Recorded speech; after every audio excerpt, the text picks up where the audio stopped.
اگر آپ کو لگتا ہے کہ بر صغیر میں صرف سیاسی لیڈرز نے مسلمانوں کی رہنمائی کی ہے تو ذرا رک جائیں۔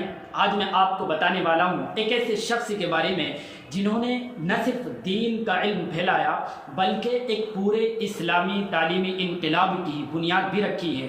ان کا نام ہے حضرت مولانا رشید احمد گنگوہی نور اللہ مرقدہ، جو نہ صرف ایک بڑے عالم دین تھے بلکہ حدیث، فقہ، تصوف اور فتویٰ نویسی جیسے میدانوں کے ماسٹر مائنڈ بھی تھے۔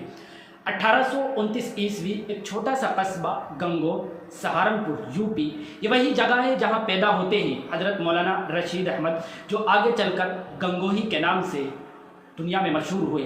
ان کا خاندان پہلے سے ہی دینی اقتدار کا حامل تھا۔ آپ کو بتلا دیں کہ بچپن میں ہی قرآن کریم حفظ کمپلیٹ کر لیا، فارسی سیکھی جو اس وقت کی ایجوکیشن لینگویج سمجھی جاتی تھی۔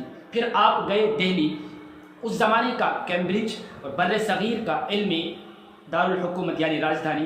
یہاں آپ شاگرد بنتے ہیں مولانا مملوک علی نانوتوی کے، اور پھر آپ نے حدیث کا علم، تفسیر اور فقہ جیسے علوم میں اتنی مہارت حاصل کی کہ آپ کا نام علماء کی لسٹ میں آ گیا۔ اب بات کرتے ہیں آپ کی اسکالرشپ کی، تو آپ کو بتلاتے چلیں کہ ہزاروں فتاویٰ مولانا رشید احمد گنگوہی نے لکھے، جو آج بھی فتاویٰ رشیدیہ کے نام سے مارکیٹ کے اندر موجود ہیں۔ ہر فتوے میں واضح بات، عام انداز، دلیل کے ساتھ مسئلے کا حل ہوتا ہے۔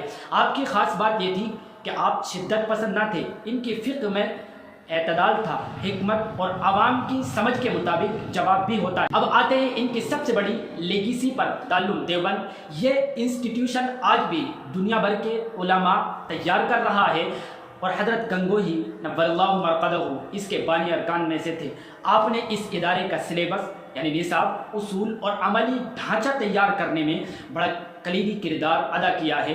مقصد ایک ایسا پلیٹ فارم بنانا جو مسلمانوں کو علمی، دینی اور سماجی رہنمائی دے۔ اکثر لوگ یہ سمجھتے ہیں کہ صوفی لوگ صرف خانقاہ میں بیٹھتے ہیں اور اللہ اللہ کرتے ہیں، لیکن حضرت گنگوہی نور اللہ مرقدہ اس کا الٹا ثبوت ہے۔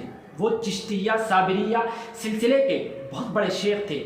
آپ کے مریدین کی تعداد سینکڑوں میں تھی، مگر یاد رکھیں کہ ان کا صوفی ازم عملی اسلام پر فوکس کرتا تھا، یعنی سچ بولنا، صبر کرنا، شکر کے ساتھ زندگی گزارنا، اور آپ علیہ السلام کے طریقوں کو فالو کرنا اور پیروی کرنا، یعنی سوشل ورکنگ صوفیزم۔ اب آتے ہیں بر صغیر کے اس دور پر جب انگریز راج اپنے عروج پر تھا۔ 1857 عیسوی کی جنگ آزادی میں آپ نے یعنی حضرت مولانا رشید احمد گنگوہی نے باقاعدہ حصہ لیا۔ انگریزوں کے خلاف قلمی کوششیں بھی کی، عملی مزاحمت بھی کی، جھوٹی گواہی کو حرام اور ناجائز قرار دے کر مسلمانوں کی اخلاقی بیداری کی۔ آپ کو بتلاتے چلیں، شاید آپ کو معلوم ہو کہ 6 مہینے تک آپ نے جیل بھی کاٹی، مگر آپ اپنے موقف سے پیچھے نہیں ہٹے۔ 1905 عیسوی میں حضرت مولانا رشید احمد گنگوہی کا انتقال ہوا۔ گنگوہی میں ہی آپ کو دفن کیا گیا، مگر آپ کا علم آج بھی زندہ ہے۔ آپ کی یادگاریں دارالعلوم دیوبند، فتاویٰ رشیدیہ، زبدۃ المسالک، تفسیر رشیدی، اور شاگردوں میں یعنی اسٹوڈنٹس میں مولانا محمد یحییٰ، اور خلفاء میں حضرت مولانا خلیل احمد امبیڈوی۔ اگر آپ آج کے دور میں اپنے ایمان، علم اور شناخت کو بچانا چاہتے ہیں تو حضرت گنگوہی کی زندگی ایک پریکٹیکل رول ماڈل ہے۔ وہ صرف مسجد تک محدود نہیں تھے۔ آپ کو بتلا دیں کہ وہ سماج، تعلیم، قانون، روحانیت یعنی ہر فیلڈ میں سرگرم تھے اور آگے آگے نظر آتے تھے۔